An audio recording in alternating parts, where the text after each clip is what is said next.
And in the book of John chapter 14, beginning from verse 15 to 17, we see Jesus prophesying. This is a prophecy of Jesus that is not remembered. He said, if ye love me, keep my commandments. I will explain what is happening there. And I will pray the Father, and he shall give you another comforter, that he may abide with you forever. Verse 17. He said, even the Spirit of truth, whom the world cannot receive, because it seeth him not, neither knoweth him, but ye know him. How do you know him? One, because he dwelleth with you. That's the current situation. He was dwelling with them, but he says he's going to dwell in them. See, there are two scenarios there. See, you know, Jesus said, if you love me, keep my commandments. Those were instructions that Jesus gave. Are you there? Following me?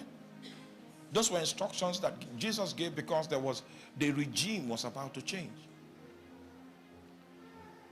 The regime that existed previously was a regime when Jesus was physically present. And that time was about to expire.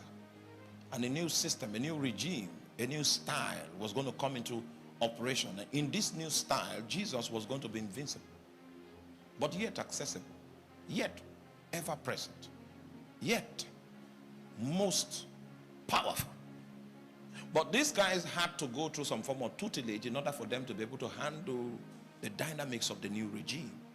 So Jesus now began to give some instructions that are consistent with the regime that was coming. The first instruction he gave them was on the matter of love. And in this, are you still with me? Yeah, I know when most of you are in praise and worship, you cry and all of that. That's not a sign that you love God. According to Jesus, the sign that you love him is that you obey him. Obedience is the strongest sign of love. He said, in the days when I become invincible, your obedience to the instructions that I've given you is going to be the strongest sign that you still have love for me in your heart. He said, if you love me, you will keep my commandments. When I notice that you are becoming consistent in keeping my commandments, I will labor in prayer that God in his benevolence will make available to you another comforter. He spoke about a new regime. This comforter will abide with you forever. Even the Spirit of truth. He said the world cannot receive him because the world seeth him not, neither knoweth him. But you know him. Why? Because he dwells with you. You see, then Jesus was dwelling with them. So they could tap into his opinions when he's asked a question, the way his strategy for contending with lack, a strategy for contending with want.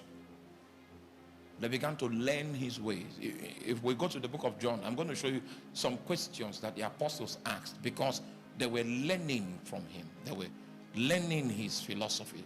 They were seeing through his vista, seeing from his perspective. They were understanding things from the light he made available to them. So there was a training process, an acclimatization process that was going on. He said, you know him because he dwells with you. But he will not dwell with you forever. There is another arrangement that God intends to put in place, which is a time where he will dwell in you. Are you there?